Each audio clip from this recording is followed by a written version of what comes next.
after an additional 3 months of waiting due to Corona, I finally got my hands on my Doom Eternal Collector's Edition. Inside, we can expect a printed lithograph, steelbook case, lore book, mixtape, wearable helmet, various digital goodies.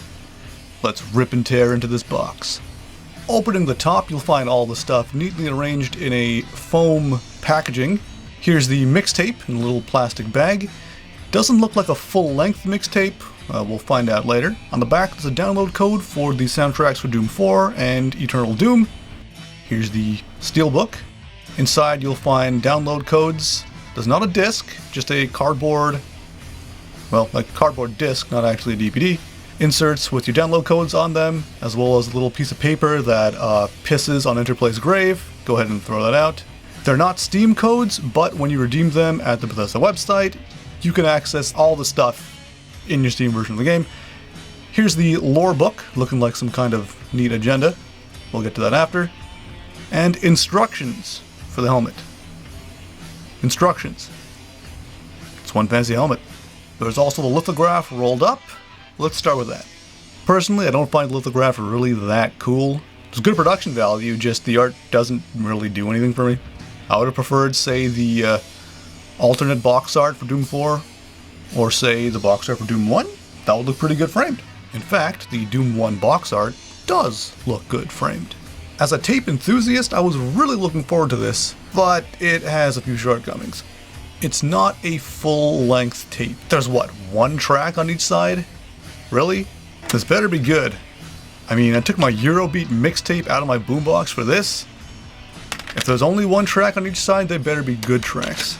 Unfortunately, the songs on each side, they're not really the Doom songs you would expect. It's more of an audioscape. More atmospheric pieces from Mick Gordon. I would have liked some of the pulse-pounding metal the soundtracks are known for. As a little physical extra with a download code printed on it for MP3s and FLACs, it's nice, but I really would have expected more. The lore book kind of reminds me of the Quake 2 manual in terms of size, production value, color scheme. It's filled with all kinds of lore, drawings, weird-ass metal illustrations. It's pretty cool. But it's no Dr. Halsey's Journal from Halo Reach. The writing's pretty good, but there are more typos than I would have expected. Of course, the main attraction is the helmet. The instructions here will show you how to put in the batteries, power on the LEDs, adjust the strap.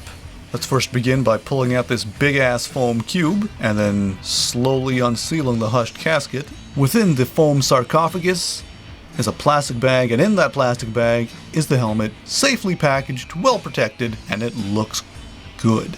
Installing batteries is a breeze. Just pull off the nose piece, unscrew the battery door, put in the batteries, flip the switch, and you're ready to rip and tear. The helmet is really impressive. The sculpt is really good, the paint is nice, there's really good detailing. The etching in the visor doesn't get in the way of looking through the visor. The visor's smoky enough that you can't really be seen while in it, but it's still clear enough for you to look out. It's great. Looking inside the helmet, you'll see there's enough space. Even if you have big-ass 1970s style glasses like I do, there's enough room in there for you to wear the helmet nicely. Around the adjustable head mounting device, there's some kind of, I guess it's a chin strap. I didn't really need it, but it's there if you do. Around the base of the helmet, there's this rubbery material with flaps in the way so it can bend and flex. It won't break, it won't scratch up your neck. I gotta admit, the helmet feels good. There's enough room in there for it to not squeeze your head. The adjusting belt is really easy to adjust with that disc on the back. I didn't even need to use the chin strap. There's enough space for glasses. Just keep in mind that the battery pack is kind of close to your mouth. I can see it fogging up. There's not much ventilation, but yeah, you can see out of it. I can read through it. The color of the lens kind of makes discerning colors a little bit difficult. Just keep in mind it is a costume item. There are no protective qualities here, so don't use it on a bicycle or motorcycle. I would not use it with paintball or airsoft. Nerf? Yeah, sure, that's fine, but just be careful out there. Don't do anything too stupid with it.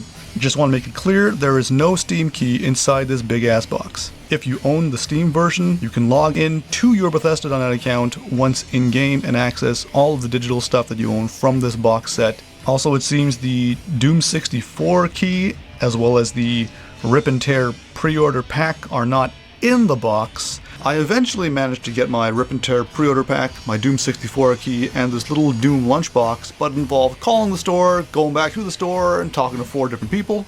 Still, it's totally worth it. In terms of digital content, I really enjoy the Classic Sounds pack that reintroduces a bunch of old school sounds from Doom 1 and 2, including the switch on and switch off sounds for the blade deployment and blade retracting, and the sounds when hitting the jump key, so even after all this time, hitting your spacebar still makes the same sound. That's awesome.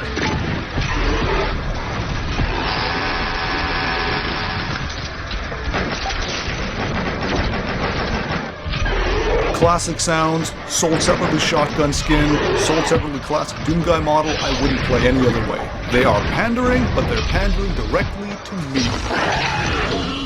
Overall, it's kind of a mixed bag. The box has guts, not quite sure if they're huge enough though. The tape is really disappointing, the lithograph does nothing for me. The book is cool, but not really enough. All the digital stuff can be used in the Steam version that's not included in the box. But the helmet is outstanding. Still, I'm glad I picked it up, and rest assured I'm gonna make some really dumb videos with this helmet. If you don't mind me, I think I've waited too long already. I need to catch up on my fragging. Rip and tear until it is done, Battle Brothers.